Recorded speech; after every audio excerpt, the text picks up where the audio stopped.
programming and podcasting, and where do the two meet? That's the subject of today's 21 for 21 programming video. 21 programming ideas for the new year 2121. I'm AC Programming Specialist Gary Berkowitz, coming to you today from the beautiful Great Lakes state of Michigan. Podcasting is like the hottest buzzword these days everywhere you look in radio. So my special guest to talk about it is Andrew Kalb. Many of you know Andrew for his 35 years of being in the radio business, former executive director of programming and news coverage at ABC Radio, and currently Andrew is CEO of Blue Desk Productions in New York City. Andrew specializes in media consulting as well as podcasts and podcast creation. So, Andrew, this may seem as basic as it gets, but I think, for today's video, we're talking about radio and podcasting and where podcasting fits into the radio landscape. So why don't we start off with the simplest question of all? And let's talk about what is a podcast? It's interesting, Gary. I've been in radio and podcasting and audio for the better part of 35 years now. And quite honestly, all of us in radio, we've been podcasting all along. It's basically an on-demand audio file that, thanks to Apple and Spotify and iHeart and all these other fantastic brands, they brought life to it, and it's life to the audio space. And that's the most important thing. So a podcast, for all intents and purposes, is an on-demand audio file. It's that simple. And, the question that I think a lot of people, at least citizens, ask me all the time is they'll say to me, well, podcasting, where do I get these things? That's a great question. You can get it anywhere you can listen to audio, basically. You can get podcasting on your smartphone. You can have it in your connected car. You can have it on any of the devices. If you listen to Apple or Spotify or Stitcher or Google or anything like that, anywhere you can access an audio file, you're not too far away from the ability to listen to your favorite podcast. One of the big questions out there right now, at least on the radio side of the world, is why should an individual or a radio station for that matter, and maybe these are two separate questions. So let's stick with the radio station. What's in it for the radio station to do podcasting? And help me understand, how does a podcast not take away from a radio station's time spent listening with an average listener? There's a lot to unwrap there, but they're all interesting points. The goal is with radio stations now, and I know you've spoken about this a lot, you're a brand manager, you're leading a brand in your market, and you need to be able to reach as many consumers as possible in your market. And the majority of your revenue is still coming on the broadcast side, but you want to be able to touch people at as many points as possible. And podcasting gives you that ability. And hopefully you're bringing them into your community and your community of the radio station. And you're using it in some ways, to me, a podcast, what's a good podcast? Good content. So if you have good content on your radio station and talented individuals, you're going to create hopefully good podcasting. And that will bring people to your community and definitely will keep them from going elsewhere, because we're all pulled in so many different directions with the time that we have, the limited time we have to listen and spend with content. Let's, try to make the most of those moments and get the best content to the consumer, wherever the consumer is that could be a customer for your brand. Yeah, I agree with you, Andrew, because I had a little tough time, in the early stages when podcasting, even though it's still being developed, clearly on a day-to-day basis. But I had a little bit of a hard time saying, wait a minute, if they're going to leave my terrestrial radio station and go listen to this podcast, I'm going to be losing them. But then I think realistically, nobody stays with any one radio station or anything these days. And I suppose if we can give them another option to stay within our brand or within our WBBB world, that's a positive thing. Oh, absolutely. There's no doubt about it. Because as you just said, people are going to leave. They're going to go elsewhere. There's no way around that. But give them the option of going to something that's yours. It's like if you're a Hilton hotel and you have other Hilton hotels in the chain, you want to keep them in the family. This is the same thing. This is exactly the same thing. You want to give them the opportunity to stay with your talent to stay with your hosts, to stay with your brand wherever they are. And that's the key with podcasting. It's not to take away listeners from a radio station or anything like that. It's part of the evolution. It's part of evolving as a radio station. And everyone in this industry has spoken about evolving and having to change a little bit. And we're all hesitant to change. We all have our favorite pair of shoes, our favorite restaurant that we go to, and our favorite grocery store. We're all on board with that. But over time, you have to try different things. But let them try something that's within the family, within your brand.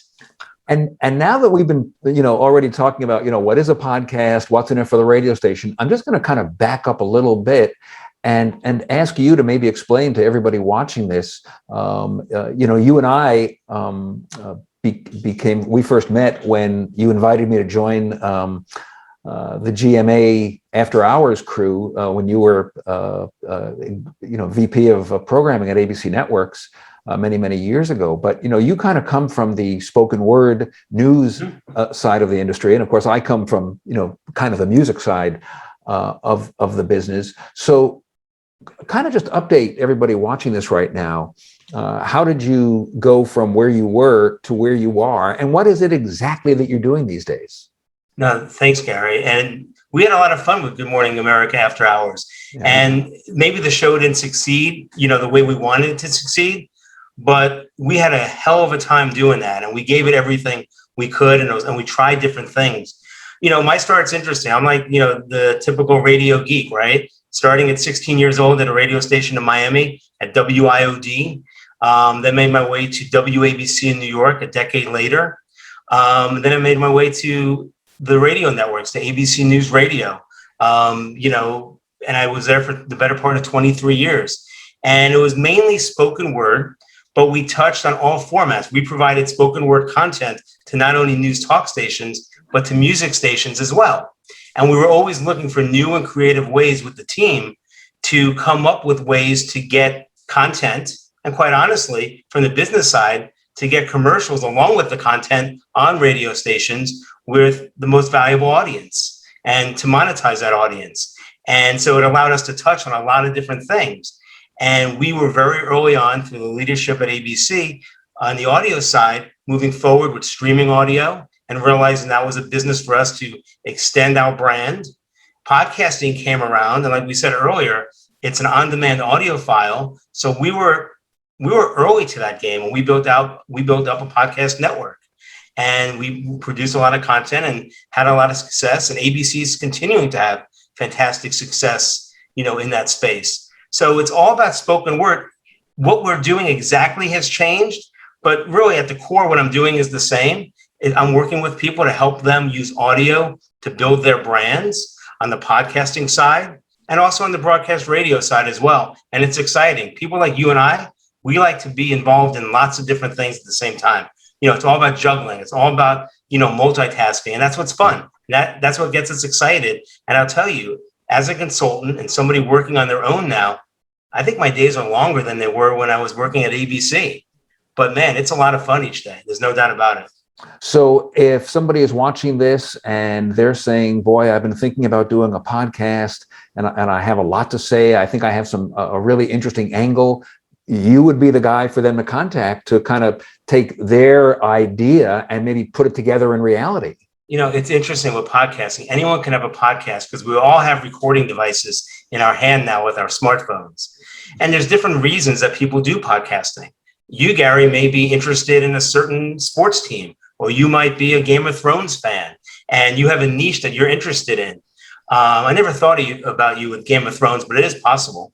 You may have that niche, and you can do a podcast from your office right where you are right now. Right. Or you can be a large brand like ABC or ESPN or iHeart and all the talent that they have, and it's big business. And it's all, they're scaling up their audience and they have tons of people listening and they're monetizing that audience. So there's different levels of podcasting. There's the individual in their home office or in their basement. And then you have the big companies that are involved at a very high level producing fantastic content. And there's fantastic content being produced by the individual in middle America all the way to the coastal cities from the biggest companies around. There's no doubt. So Andrew, let's get back maybe to the whole idea of radio and podcasting. It takes a lot of time. It takes a lot of resources. Is it worth it? That's a great question, because as a programmer, and you program some great radio stations in your time and work with a lot of radio stations to this day, you're always hearing that same thing. We don't have the resources. We don't have enough time in the day to do what we need to do. Is it worth it? Well, it depends what your definition of worth is. If putting out good content is worth it to build your brand, then it's worth it. If you're putting out something just to say you're checking the podcast box, that may not be worth it. I'm somebody who believes in putting out good content, always have and always will, and put out a little bit and grow from there. Start, get your feet wet. Do a podcast. If you're thinking about beginning as a radio station, take your morning host. And if they do interviews with somebody, have the special guest last, stay around a little bit longer and do like a green room type show or something like that, where you dive in a little deeper, or find individuals' interests, or let's, use it as an advertising tool, as a branded podcast from a radio station. There's lots of different podcasts out there. If you have a local, automotive company, or a local insurance company, or a local attorney, maybe they have, a show on your radio station on Saturday or Sunday morning. Maybe you're able to make it a more robust, relationship with that individual by providing them a podcast as well. And look at the revenue aspects of that. There's all these different ways that you can do it. There's not one single way that a podcast comes to life or should be executed and developed and produced and delivered, from a radio station. There's lots of different ways. Now, is it good or bad for a radio station to let their podcast live on their website versus putting it on one of the many platforms where podcasts are? I don't think it's an either or thing. I think if you're starting out, get the content out there at the beginning, put it out there, bring people to your universe, make them familiar with your brand. It'll be a good problem to have if you think you're taking money off your table because you're placing it on your website and you think you can get more numbers with Apple and Spotify. That'll be a good problem to have, and it's easy to fix. You just stop putting it on your website if you think that's a problem. But again, I think most radio stations will see it as a way to bring people into their community. And at the end of the day, it's what you do when you bring that audience into your community and how you keep them in your area. As a programming consultant and as a radio, you refer to yourself as a radio geek, and I'm right next to you on that one. I love the idea of podcasting because, when you think about it, radio people are pretty interesting characters. We really are as a group. We're an interesting group, but we also know that there are certain rules and certain regulations and certain guidelines that you have to follow on the terrestrial airwaves in order to achieve your ratings. And in a lot of the formats, excessive content, put plainly, too much talk doesn't always work in your favor. And what I'm constantly telling the talent is podcasting is like a dream come true for them, because it gives them a vehicle to actually, be that personality they want to be, while they can still accomplish the same thing on the terrestrial radio signal. Is that a fair statement? Absolutely. It gives them the variety, it gives them the best of both worlds. Because on the radio side, they're being told, hey, give it your all for 90 seconds or a minute 15 or whatever it is. And they're like, what? You want my all? I need more time. Wait a second. Well, you know what, Buster? Now you come over to the podcasting side. And if it's good content, go for it. There's no time limitation. The time limitation is taste, and make sure it's still good. Meaning, if you're going to tell a long story, it better be a good story. And the thing about podcasting, where somebody on the radio side may have some constraints because they have the service elements they need to hit in morning drive or afternoon drive. On podcasting, you don't necessarily have those service, elements that you need to, hit. So you have more time, and you can use it as a tool to share more stuff about you as an individual that a listener may, it's the old raising of the curtain a little bit. Let them in a little bit. Let them learn a little bit. You may be Gary B, the morning show host on WBBB, and they may never know that you're a damn good chef.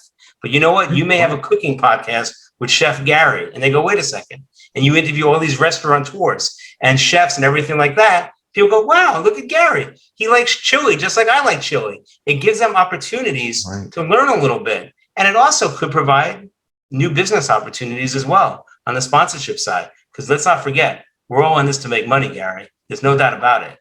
Well, and speaking of money, let's talk about the return on investment with podcasting. That is certainly, every time I have the conversation with one of my managers or owners, they'll always say, well, where's the revenue? How do we make money with this? It's a great question.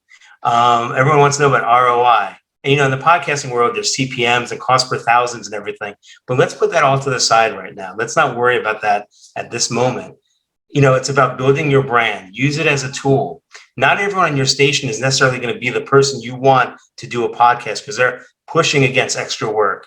But find those people that are willing to give it a chance, that are willing to help you do what you need. How does it make money?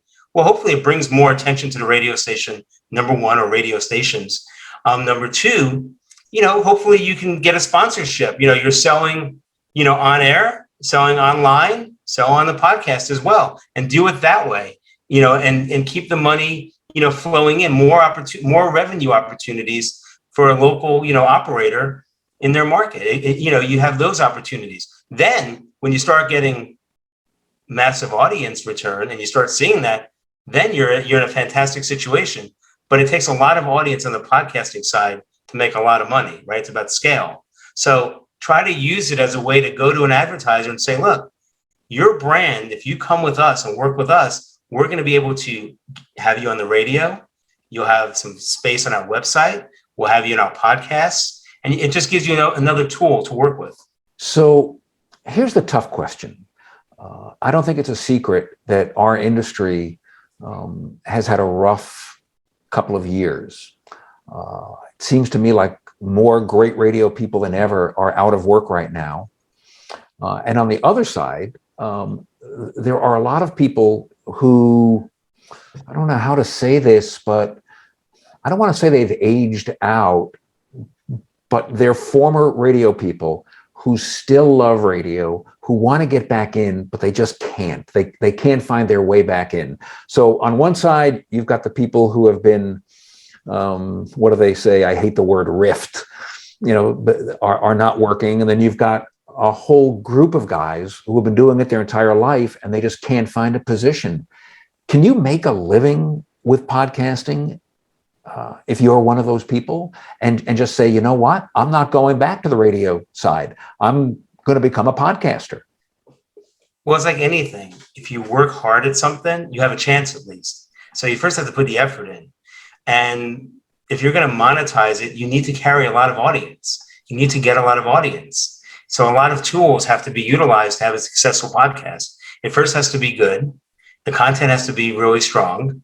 You have to market yourself. You have to break through. There's over 1 million podcasts. There's a ton of podcasts out there. So you have to break through. So if you're a former morning guy on an FM station in a large market, Detroit, Minneapolis, Miami, name the city, it doesn't matter.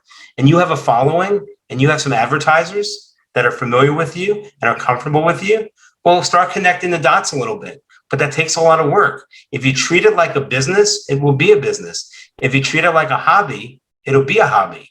So everyone has different needs and desires individually, right? Everyone has a budget that they have to live by and understand. So if you want to use podcasting as a way to make a living, there are many people that are doing that, but it takes a lot of work to do that.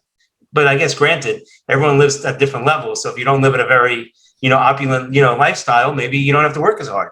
But with that said, it takes a lot of time. But to answer your question, yeah, you can make a living with it, but you have to define what that means to you. Every individual is different.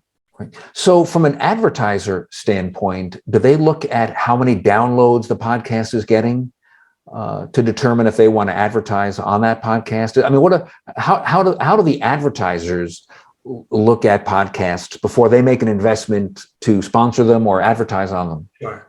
There's a formula. It's called a CPM, right? The cost per thousand.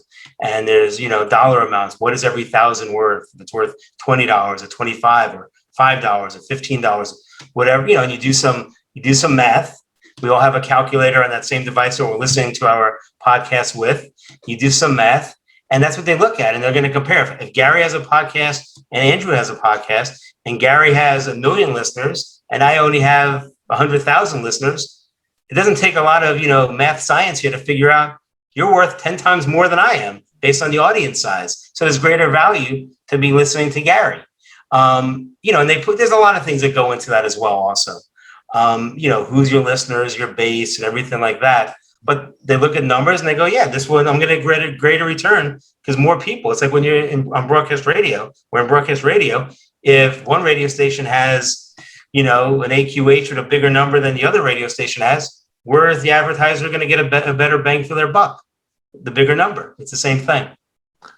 So I don't know if you can give me an approximate number, but how many downloads do you think you have to have on a regular basis before advertisers will start paying attention? I think if you ask 10 people that, you'll get 11 answers, right? I think it's one of those questions. But, if you look at Apple and you look at Spotify, there are all these statistics flying around out there that if you have, it's a very small number, you're in the top 2% of all podcasters. And the number is small, whatever that number might be. I don't recall it off the top of my head. It's a small number. But yeah, you are in the top percentage of podcasts from listeners, but you want to be in that very finite area at the top of the list where there's a handful of shows that are making real money. And, a lot of these larger companies, they're able to group their audience together in buckets, and that's how the money gets made. So if Gary and Andrew and 5 other guys and folks are working at a radio station and they have 10 different podcasts, whatever the number is, and Gary has 15,000 people listening a week, and I have 20,000 people listening a week, and Mary has 10,000 people listening a week, they'll put that into the WBBB radio station podcast bucket, and they'll sell against that collective audience. And they can say, look, you'll buy our collective audience. And that's how you can monetize it as well. So you can put a couple smaller buckets together, the Gary bucket, the Andrew bucket, the Mary bucket, put it into one thing, and that's the number you can sell against. So there's lots of different ways to do it. It's tough. It's really tough. So Andrew, when you're working with somebody, say with a new client of yours on their podcast, I've got to think the conversation comes up of, well, how many downloads do we have to get to start? I mean, what do you think is a good, after working with somebody for say 6 months or even a year, what would be a number that you would be happy with? I feel like I'm not answering your questions, Gary, because it depends on the situation. If you're working with an individual that is a small company, the numbers may not matter to them because it may be a podcast that they're putting on their website for their business, a branded podcast. And there are tremendous branded podcast success stories out there. There's no doubt about it.